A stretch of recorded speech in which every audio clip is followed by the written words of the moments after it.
Hello and welcome to week 1 unit 5 of our OpenSAP course SAP Cloud Application Studio for SAP Business by Design. I am Guru Prasad, your instructor for this unit.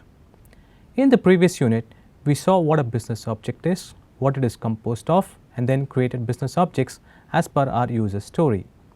In this unit, scripting, we will see how to implement business logic for the created business objects. Let's get a fair idea of what the basics of scripting are. Business logic can be defined with the use of script files which are created on different nodes of a business object.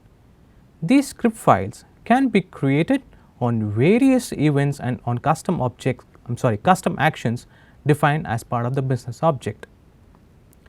Advanced scripting language, in short APSL, is the language used to implement any business logic for a business object. The scripting language supports control structures, queries, retrieves, etc. to process data as part of the logic. Master Enable is a feature which allows to process multiple instances of a single node at any given point of time. The framework of SAP Cloud Application Studio provides predefined built-in functions and reuse services which can be consumed in the script files. We will see more about this in the next unit. As mentioned, script files are created for various events, validations and actions to implement business logic. The framework allows you to create these script files for each and every node of the business object. Let me first give you an idea about actions. Actions can be defined for custom and standard business objects. The actions defined for a business object are very specific to the business object only. These actions can be triggered or called from user interface action or other events or from the custom actions itself. The various events get executed at a given particular time in a business object lifecycle. These events are the same across all the business objects and they are handled by the framework.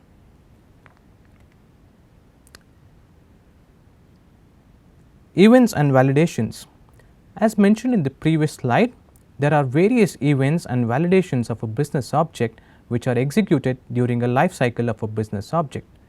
Below is the list of events for every node in a business object for which a script file can be created to implement the business logic. Let us see one by one. The afterload event is triggered after load of a screen or a user interface. In this event, only transient fields of a custom business object for that node can be modified. After modify, this event is triggered when there is any modification in any of the fields for that particular node. Before save, this event is triggered just before the data of a node gets saved. Note that during this event, if there are any modifications to the current node, then the event after modify of that node will not be called or executed. On delete, this event is triggered during the deletion of an instance of a node or a business object itself. The last two are the validation events. Action validation, which is available for a standard business object and validates if the action of a business object can be executed or not. On save, this is a validation event and can be used to check the consistency of the business object, and only then it allows to save the data of a node or a business object. Now let us get into the capabilities of scripting language. Lifecycle of a business object, that is, through scripting you can create, read, update or delete the instance of a business object or for a particular node. Association handling, that is, with the help of associations you could traverse through different nodes of a business object or even access data of a different business object through cross business object association. Collection handling, this helps you to define and modify collections. Few methods available for collection handling are collection definition, add to collection, clear collection, get first row or get last row of the collections. You could use loops, nested loops, control statements, queries, retrieves or other aspects in the scripting language. Message handling. You can raise message for the message definition which you have defined in the business object. Messages that can be raised are error, warning, information, success and abort. Service integration methods. These are script files which can be created during internal communication. More details on this will be discussed in week 2. Now, I will jump over to SAP Cloud Application Studio and make use of the script files and scripting language to implement the business logic for the created business objects. So, here I have logged into SAP Cloud Application Studio and I have defined all the necessary business objects for our user story. So, our first step, I would go ahead and create the script files for the job profile BO. To do this, I right click on the job profile BO and click on create script files, and I would create the script files for event after modify, event before save, validation on save, and note that by default the framework creates the script files for the custom actions which we have defined, and I would not mass enable the script files for the event script files. I would do it only for the actions. So, with this I go ahead and click on OK. So, in the background what happens when this is happening is the script files for each of those events, the actions and the validations gets created in the Solution Explorer. You could see here the one of them is just got created with event after modify.appsil. Here we could go ahead and define the business logic required for this particular event.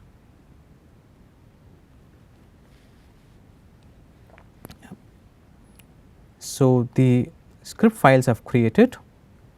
So, let me just go into the event after modify, and here I could go ahead and define the business logic. In the interest of time, I have the code already handy.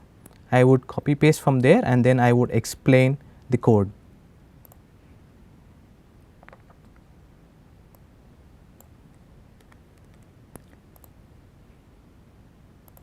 So, this is the event after modify.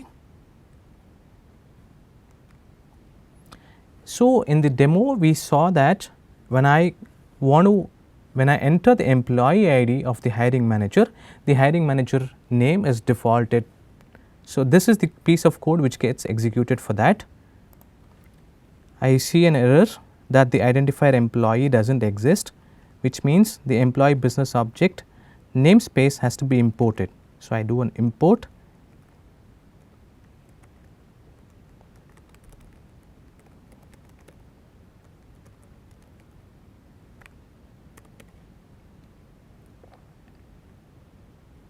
Yeah, with that the error is gone.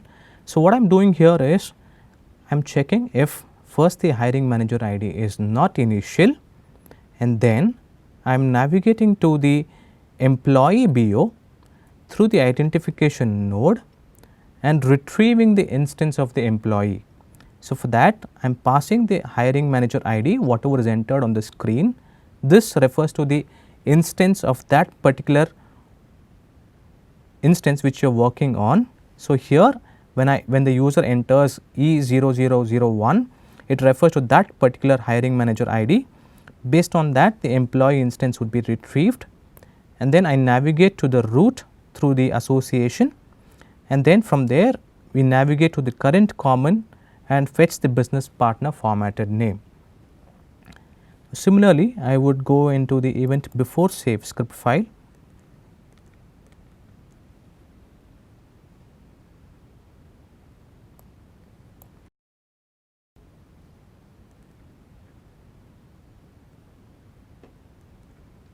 Okay. So, now moving on, for the validation, let us assume that in case you feel that for certain elements in the business object, you want error messages to be thrown up if the business user does not enter a value to that particular field.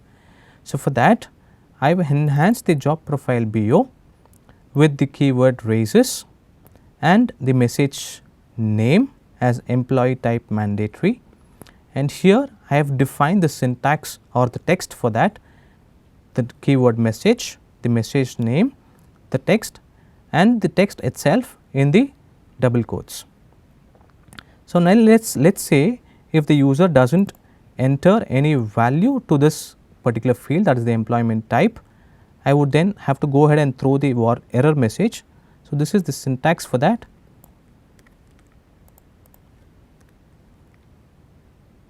So, here what I am doing is I am checking if the employee type is initial, which means there is no value assigned to this field.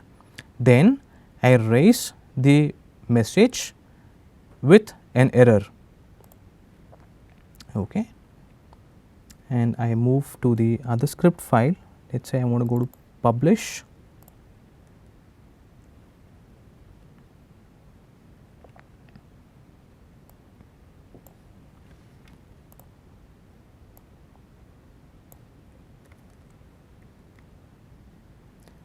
So, here what I am doing is, since we have enabled the mass enable for this particular script file, I cannot directly use this dot, which means as mentioned I could access more than one node at any given point of time, and hence I need to loop through the node and then process one by one record. So, for that I have done for each, I have taken a variable job profile in this now refers to a collection here. So, here I am first checking the status. If it is in open or in the draft status, I am changing the status from open to published, which means when a user clicks on or the administrator clicks on action publish, the status would be changed from draft to published. And simultaneously what we are doing is we are creating an instance in the job listing BO. So, this means when the job profile is changed from draft to published, a corresponding entry would be created in the job listing BO, which will then have an entry in the job listing BO and through which the candidates could then apply for this particular job profile.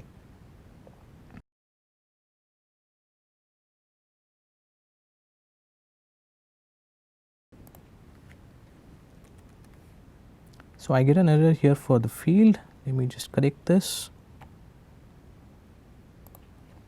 The attribute name is job ID. Yeah. Similarly, I go ahead and do for the obsolete.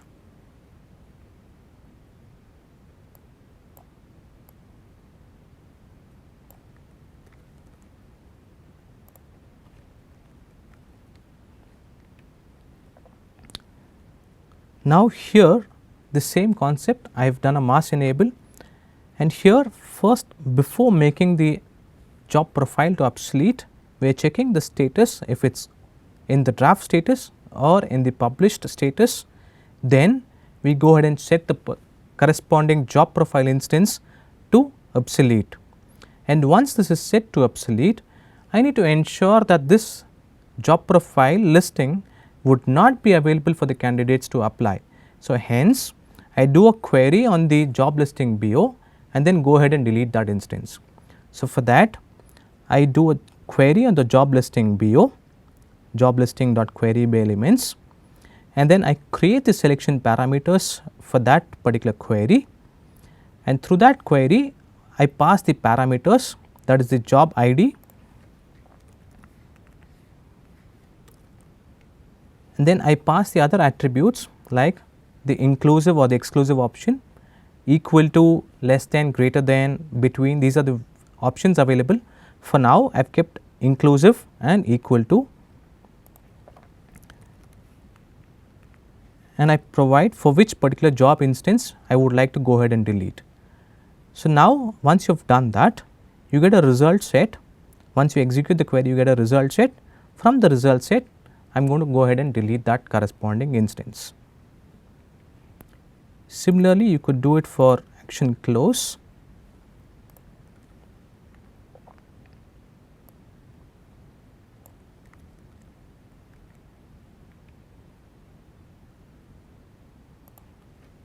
So, once the job profile is closed, which means this particular job has been fulfilled and it should not be available for the candidates to apply for this particular job profile, and hence we are going to go ahead and delete that corresponding instance. So, now with this we have defined the script files for the job profile BO. As part of the exercise, we have the code snippet available for the other BOs, that is the job listing and the job applications BOs as well.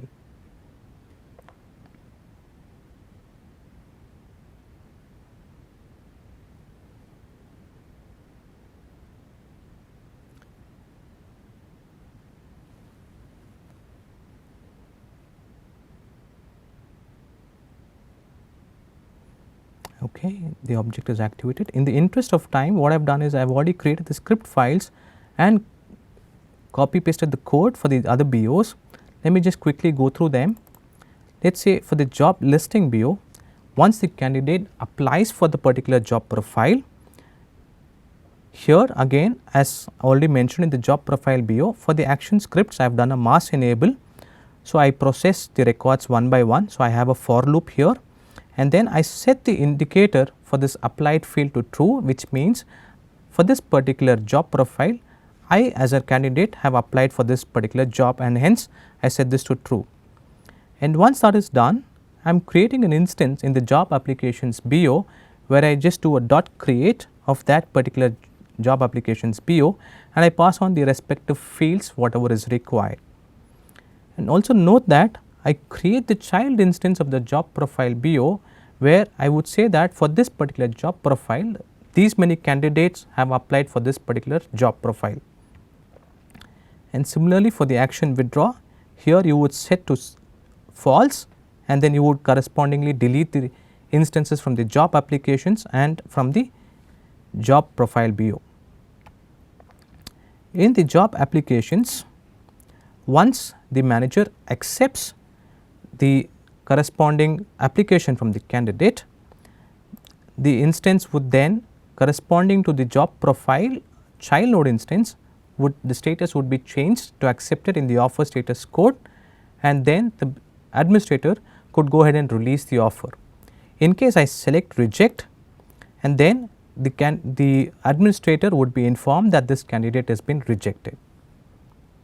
So, these are the script files and the logic which we have implemented for the custom business objects. Now, let me go back to the slides.